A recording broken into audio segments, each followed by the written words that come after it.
Hey, greetings, my friends. This is Jai Dave. Really happy to be here today.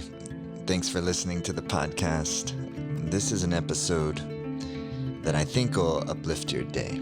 I think it will help us feel good, connected to our creativity, our inspiration, the good purpose of our life. Simple secrets for radiance, for cultivating radiance.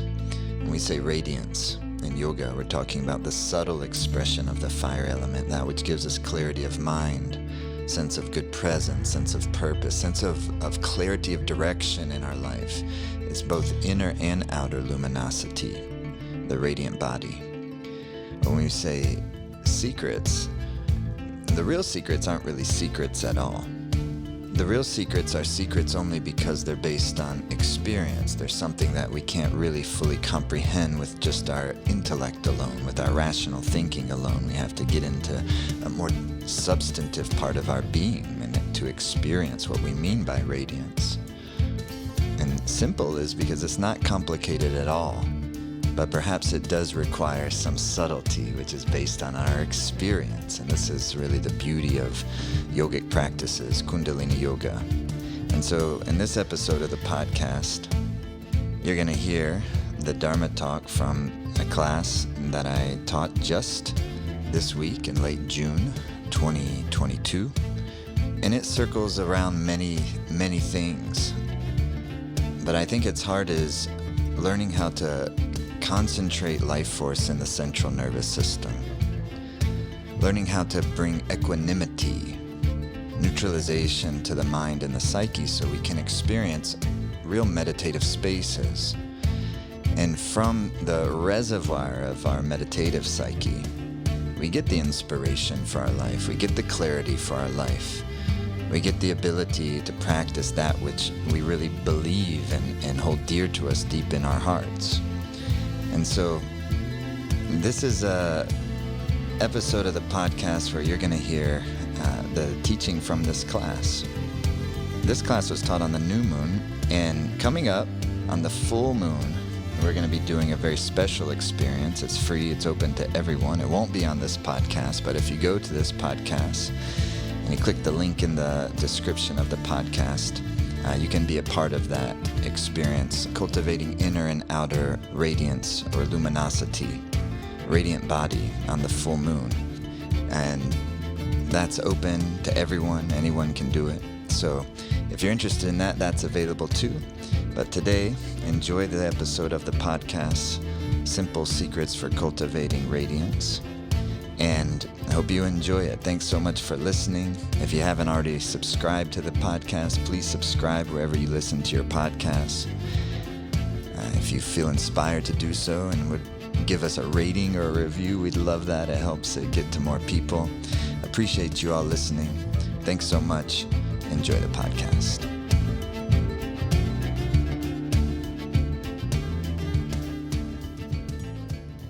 My main feeling is getting started with this evening is it's not too big of a deal. Sometimes when we're doing like things that we think of like spiritual work, or nowadays everybody's doing shadow work, which I think in general is a good thing. But sometimes it can get a little like, enough of the shadow work. Like, also remember to have fun and enjoy your life too. But sometimes there's different times in our life where we don't have any choice. We have to do shadow work. So when you don't have to do shadow work, know that there will be a time that we will have to do what we call shadow work. I don't know what everybody means by that. I just kind of know what I mean when I say it. And that means you have to deal with looking at your inner habits and inner mind and the tendencies of the mind, the tendencies of our emotional body, and the ways in which they're causing destruction, in the ways that they're causing unhappiness, first of all, in our own being, and then potentially in the beings for others too in our lives. So none of us want that. None of us want to hurt ourselves or others innately. We're all living beings, I very much think, are innately desiring happiness. So therefore, it's just lack of intelligence that we hurt each other. We hurt ourselves and we hurt each other. But that's not lack of intelligence in terms of intellect intelligence. This is in the intelligence of awareness. It's the intelligence of the heart. It's the wisdom of the heart, as well as the wisdom of the mind.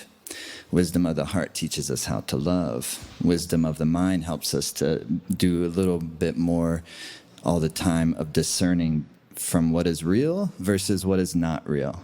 And those two things very much seem to be connected together, because if you follow the path of love, you follow the path of endeavoring to experience a more expansive love. And I think that's not a bad word for it, expansive love.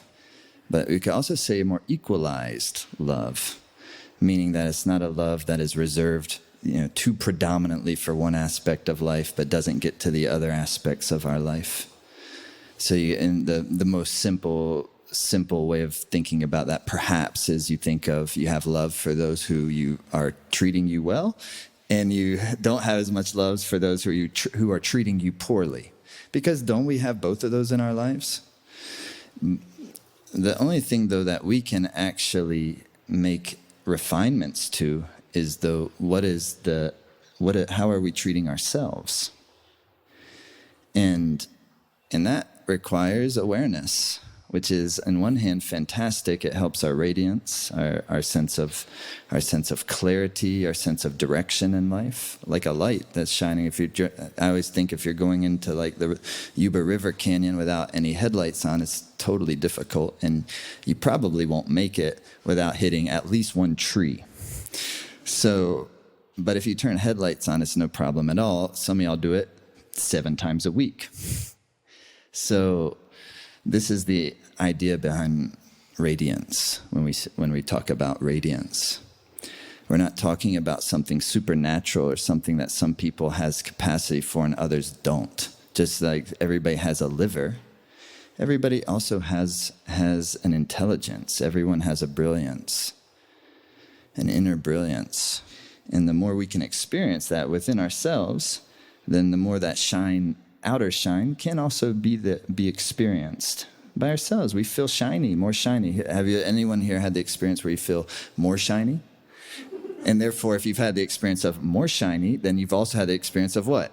You feeling less shiny. You know what I mean? So it's no big deal. That's the polarities of life there. But what we would like to do, equalization, is very much, we are assisted in achieving equalization by doing something on some sort of regularity that helps to concentrate our life force in our nervous system, in the center of ourselves.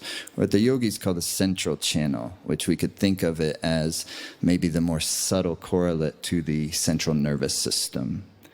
And sometimes those words are translated into each other, Sushumna, your central channel, and central nervous system, but they're different things. But if we think of the central nervous system, if you thought of the whole organism or imagined it as some sort of majestic computer, not a computer that any of us would have the ability to create. Even with the greatest AI, it just pales in comparison to the brilliance of this thing.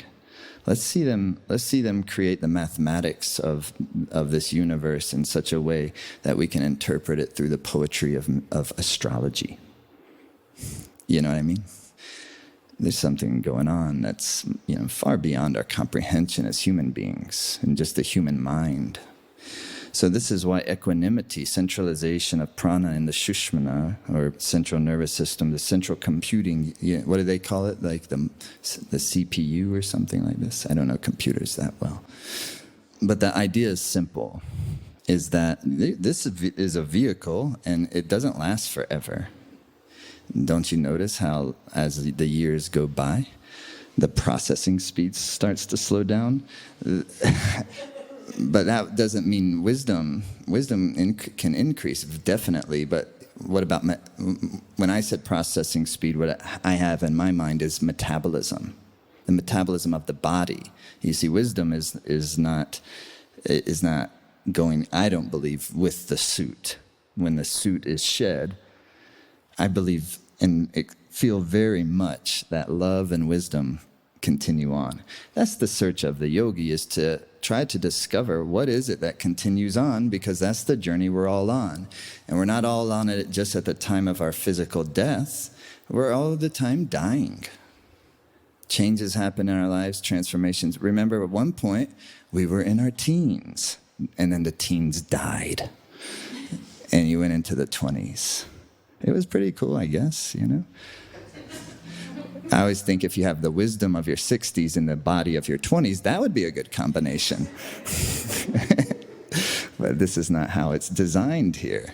Maybe Elon Musk can help us out with the new universe, So that's how it's supposed to be designed. There's a wisdom to it. The whole thing is living wisdom.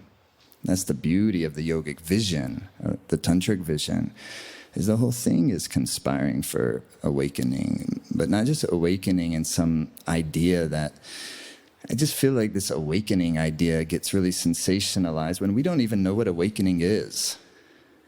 And sure, I can be awake relative to how much I was sleeping, but I'm still very cognizant that I'm sleeping at some level, that there's many levels of awakeness. And so, when you wake up from a really vivid dream, and it seemed like completely real, and then you go into a waking, like an ordinary waking state. So there's like dreamless sleep, there's dreaming sleep, and there's waking state, these basic 3 states of awareness, of awakeness. But the yogis talk about what they call the 4th state, which is called Turiya state. And this is what our endeavor is, at least in part, when we talk about concentrating life force into the central nervous system, into the central channel, to help the mind to get into its 4th waking state, to where we can see more clearly, to where we have the experience of our inner wisdom, our inner clarity, where we feel very much a sense of our inner awareness that is not really even touched by the waves and the ups and downs and the feeling more shiny, feeling less shiny. It's not touched by those polarities. And so to be able to even hang out in that space for a moment on a semi-regular basis, I think helps everything. We don't have there is research to show it. I was going to say we don't have the research to show it, but what am I talking about? There's tons of research on meditation practice, on bringing oneself into a meditative state. And you can look at the research where they'll take these great meditators from the Buddhist tradition, Tibetan traditions, the ones I'm familiar with, and they'll analyze their brain waves as they're going into great, deeper, like waking state meditations, and go look at what the results are, if that's of interest. Some of us, we don't care. We already know we've been doing it.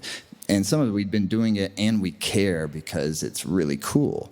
And it's always fascinating. It never gets old. Just like you go to the Yuba River Canyon. I went on Sunday. I was just looking at it, and I go almost every day this time of year. I live, it's a 5-minute drive, and it never gets old. It always looks as beautiful. It's always like wondrous to me. The same time every time, and that's a bit what it's like, is living in a way where we're blossoming and we're experiencing more of what this is and who we are and what we are and what life is all about. We're not too convinced of anything. It allows the wonder to maintain and to thrive. I think this creates shiny. The wonder is in the eyes. I'm not too convinced of anything in particular, but I sure know love is real. I sure know wisdom is real. And that's what I'm interested in. And you can find it everywhere and everything in every situation. But what a good practice of a sadhana that's helping to concentrate central nervous system energy. It brings us into, in a basic level, as we're living through our day, more parasympathetic, calm-centered, clear-minded, versus sympathetic, which is more fight or flight response. So when we're just talking about simply living our lives and navigating our relationships without freaking the fuck out, you know what I mean? And all the different stuff. Well, this is very practical. If we're in fight or flight, there's no connection to our wisdom, or it's much more difficult to feel into our wisdom, into love. And so if there's some something we're doing in our lives to help to prioritize really our inner vitality, not just the vitality of the body that keeps us more symptom-free. What's it matter? You're going to have to shed it one day.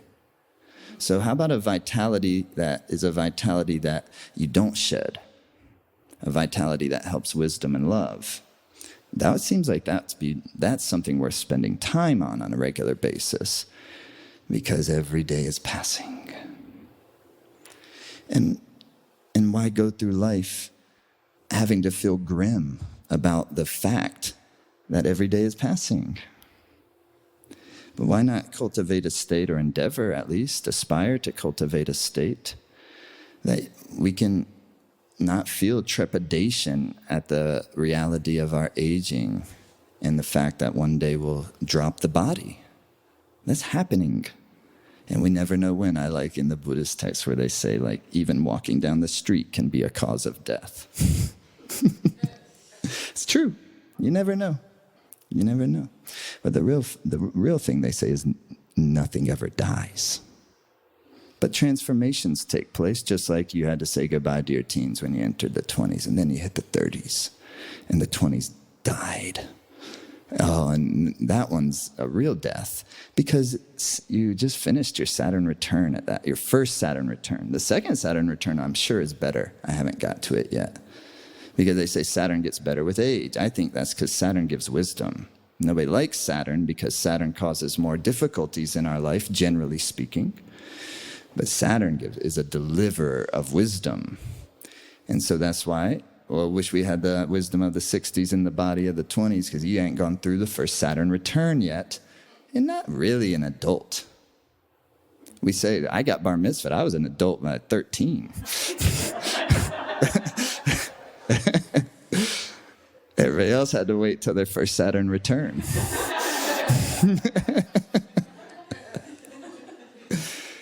You know what I mean? But then I feel also like at 40, you're not really an adult. I probably will feel like that at 50 and 60, and as it goes along. When's the second one? It's 60-ish, or something like this. Yeah, I'm not too close. I'm not worrying about this yet. But this is good. I just think, why not live in a way where it's embracive of the Saturnian realities? Which the Saturnian realities mean the more difficult realities. But those difficult realities are not negative. They're only negative when I'm grasping to pleasure, when I'm not willing to be uncomfortable. But if I'm able to be uncomfortable and I feel safe enough to do so, then I will get the medicine and experience the wisdom and thus the love. How do I feel more safe to be comfortable? I have to have some love. And the first thing I have to have love is for my own predicament, my own situation, my own reality that I have to deal with me. Nobody can die for me. I have to do it myself. And furthermore, I don't even have any power over it. Nature is going to do it, whether I want it to happen or not. Eventually, maybe I could prolong it somehow. Let's try what we can. Because life is precious, and every extra breath is what we would, I'm sure, in a happy state, any extra breath we can. We're grateful for that. And yet, when it's time to go, it'll be time to go. And it would be wonderful to live in such a way where we would be also grateful for that. And see that dance of equalization? You can't. If there's not equalization of prana in the central nervous system, then how do you take that dance? It'll be too much grateful for just the breath, and there will be a lack of grateful for the lack of the breath. You see what I mean? Not even just literally like that, but finding the spaces between. Now, it's easy also to get stuck in the spaces between, because you can feel like nothing really matters. And nothing really matters. And so it's like, okay, Roe v. Wade is overturned. But actually, what's real is beyond abortion and pro-life. You know what I mean? To get stuck in that space, I think, would be lack of wisdom. Because we're here to be here, and to live here, and to experience here, and learn by being here. How do we learn? How do we love more deeply? How do we love more expansively with more equalization?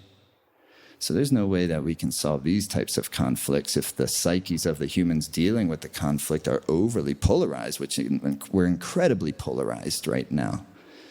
So that's why I think the key is compassion, and equalized compassion, where I can learn to have compassion for the person I disagree with as just as much as the person I agree with.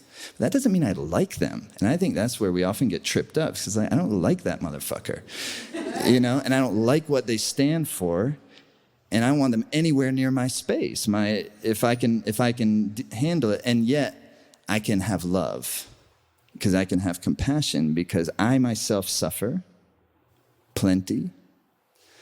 And I know you suffer too, regardless of what you think about things and whether we disagree or not disagree. And furthermore, I know that my happiness is intertwined with my concern for that person's happiness. But how do you even get into that space if you're not equalizing life force on some regular basis? In other words, bringing oneself into our meditative awareness as our reservoir of recalibration so that we can live our lives with good heart and wisdom.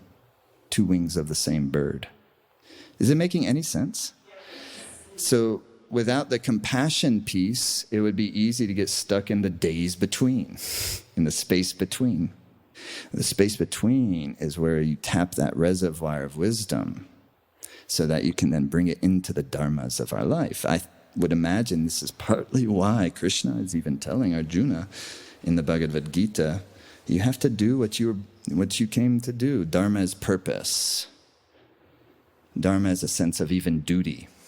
There's some dharma to even if your parents gave birth to us, no matter what our relationship is with them, we have some debt of duty to those who kept us alive when we couldn't keep ourselves alive.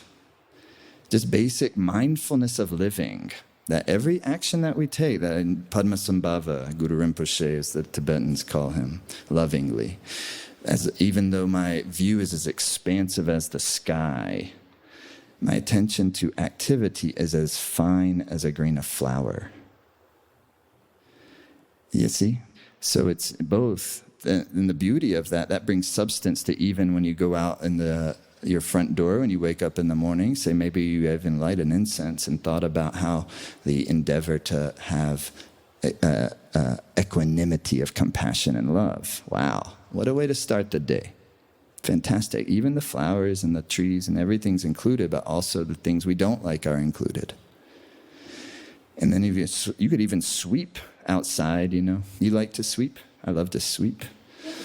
Isn't it nice? We can forget about this. It's no less spiritual than coming to this class, because my activity it's not what we're doing, it's how we're doing it. And so then, but to make that an experience, not just a philosophy, yoga practice helps to make it experience. So you feel the living prayer of your sweeping. Not because this is like something you've taken on as a philosophy. Maybe you have also taken it on as a philosophy. It's not a bad philosophy, but philosophies are just philosophies. All they can do is really help to give an experience and to verify an experience or lack thereof. So even the Buddha says that regardless of what I say, if your experience shows you something different, trust your experience. And that's what also they say in Ayurveda, in the Ayurvedic texts. Even this text says this, if your experience tells you something different, trust your experience. So it's not that we're like parrots, repeating, parrot consciousness, repeating what we heard in eloquent ways, but actually testing our resolve to live as human beings. There's no radiance. You can't just do kriyas and get radiance with actually not arousing the deeper heart of compassion, love, wisdom, and intelligence. Kriyas definitely help, but they only do so much. It's our own inner resolve to actually be happy, to actually live in a way to where our fears are dissipating and our comfort with the reality is increasing and increasing. This is blossoming. And we'll see that in our ability to navigate difficult times and pleasurable times with wisdom. Because pleasurable times in a certain way are just as treacherous as difficult times to the life of a yogi. Because what is it in pleasurable times that becomes the difficulty? Attaching. And you can totally get hypnotized by pleasurable times too. But then sometimes what we do, we'll get real stiff. Like, I'm not going to be not spiritual and attach, but then our sphincters are too tight. And we're not very fun to hang out with anymore. So to be able to enjoy and not be scared of attaching, but to have a practice in place that helps to keep the field of awareness nice and open more and more, while also having things in place that remind us of what we're doing, meaning enjoying, but knowing that all that is impermanent. It's coming and it's going. So to attach to it is not because it's moralistically wrong to attach, but because it's going to cause me misery to attach to it. To be able to enjoy our pleasures without attaching to them increases the enjoyment. It doesn't take it down. And so it's a win-win on all the sides, from every direction you look at it. You enjoy the pleasures more, you get more medicine from the pain, and in the space between is where the bliss can be found. And that's that's our reservoir that gives us the wisdom and the love to navigate both sides of that in a way that's beautiful. This life is like an art piece. It's not too much science. If it's too much science, it gets really dry. But if you look at the spiritual traditions more like art and less like science, but both, of course there's science to it, but I think especially in the modern world, we look a little, sometimes science is amazing. Don't get me wrong, but so is art. And don't forget the art, the feminine side of it. And so this is, to me, Kundalini Yoga is art. There's a science to it.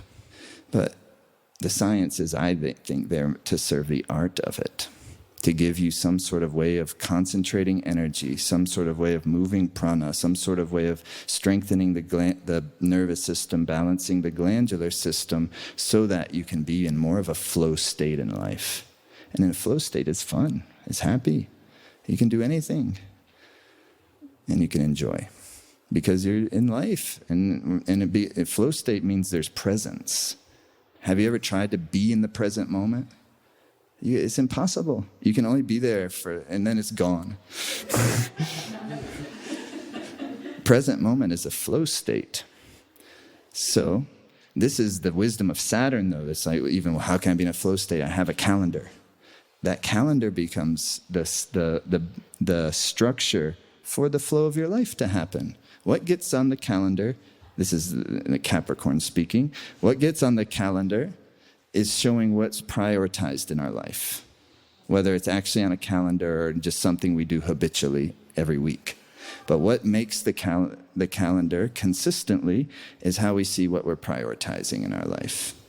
Simple and plain, for the most part. And so if in terms of things that can actually make a calendar, like a meditation practice can make a calendar, an immersion can make a calendar, a Vipassana retreat can make a calendar. There's all these things. The Dead Tour can make the calendar, These are things that shows what are we prioritizing. Fun can make the calendar. Parties can make the calendar. Friendships can make the calendar. You want to have lunch tomorrow? Let's do it. Friendships are important. They're valuable. These are assets to our life. But how are we working with our energy, so many breaths here, so that we are happy with our life? And when we get to the end of this thing, that'll be a good final breath. Inshallah,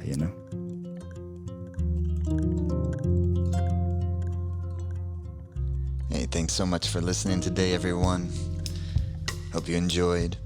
If you want to take part in the very special full moon event, it's a Kundalini Yoga experience. Actually put some of this to work, do some of these practices, center the life force in the nervous system, just in one session. You'll see what we mean. It's really fun. It's beautiful, music's good, the production is beautiful. Invite a friend, put it on a good screen, have a good sound system if you can, or just do it on your phone. Whatever works, whatever's easy, whatever's inspiring. Thanks so much for listening to the podcast. Thanks to Life Force Academy for making the podcast possible, and everyone who helps with all of this. Thanks to all of you who listen. Please subscribe if you haven't, and if you're inspired to do so, or leave a rating or review if you're inspired to do so. Thanks everyone for listening. We have some good ones coming real soon, so stay tuned.